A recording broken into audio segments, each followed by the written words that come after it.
I met with those guys and just had some brief discussions. We'll try to bump their minutes up a little bit more for this third game. And then, again, evaluate our team and see where we are after that. Will you have probably more minutes in the third game than the fourth game? Like the fourth game, you think you might play Probably dial it down a little bit in the fourth game. So we'll get them up in the third against Houston. And then just, again, it's an evaluation, see how they feel, see how their bodies feel, but definitely want to get a good run at it this next game. How important is it? I mean, now you're playing an NBA team. I know you played 2 Australian teams, but, like, what can you get out of these 2 games, you feel like? Well, it's really taking all of our film work, concepts defensively, offensively, and applying it into a game against, a really good opponent. We know Houston last year was a really good defensive team, physical. So it'd be a good test for us to see, how we match up. Can we be as physical or more?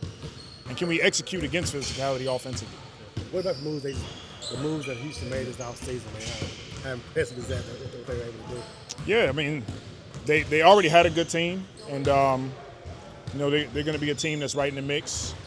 But again, our focus is always on us, and how can we continue to step on the floor and incorporate our concepts defensively, being physical, active, getting deflections, steals, finishing possessions will be huge for us against any team. Rebounding the ball. Now we can play to our advantage when we're doing those things. How much does it help to go against them with that particular area because they were so great at offensive rebounding last year? It's going to be good for us. Really good test for us. We're excited about the opportunity to step on the floor. We needed this rest time to recover from the Australia trip. And, we'll get to Birmingham and get after it. Obviously, y'all have big plans for Jordan Poole the whole season. But starting out, not having DeJounte, Jeremiah just getting his feet wet, what do you see his role being early in the season especially?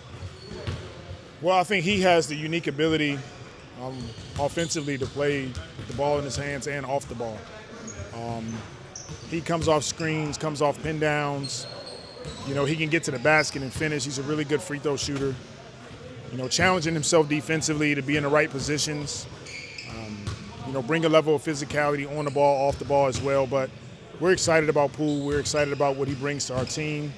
He's an extremely hard worker, always in the gym, and he's always striving to be the best he can for his team. Have you learned anything about him since he's been here that you couldn't have known not having worked with him before? Yeah, he's extremely, just from my short time being with him, mentally tough.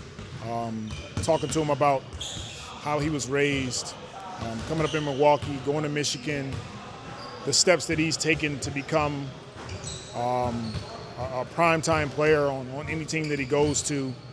He's put in a lot of work, and every day I walk in, he's in the gym working at it. So just one kind of nugget that I learned from him, and I'm sure I'll learn more.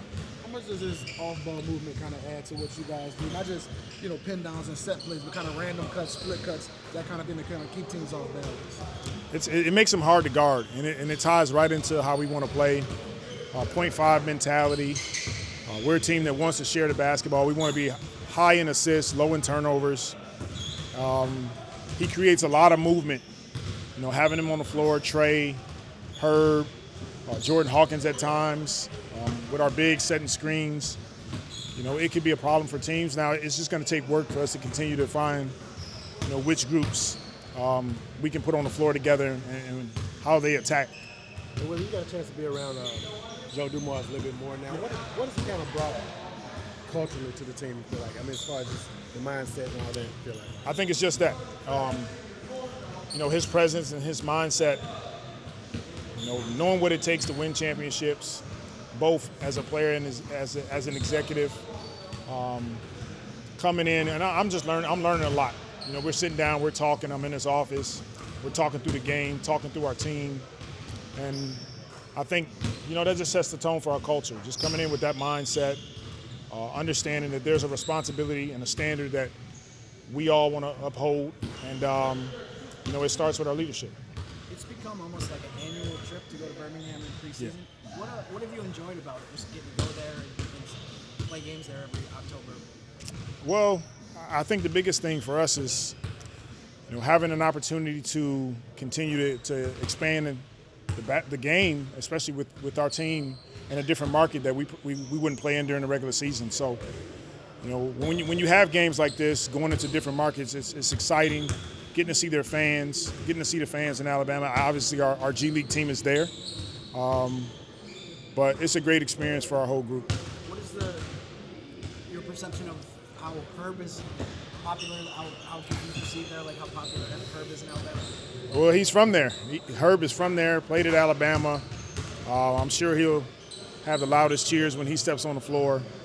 But it's a credit to the city. It's a credit to the state that they're big-time sports fans. They love supporting their teams, and we're excited to get there and play a really good game. And what's the progression been like with Queen? Just how's he been looking, and what do you think the next steps are for him as he continues to build game? Yeah, he's on the floor. He's doing more work. The next steps for him would probably be more contact. Hadn't done a lot of contact yet, and then once he goes through that, particular stage in his rehabilitation, we'll evaluate and see where he is.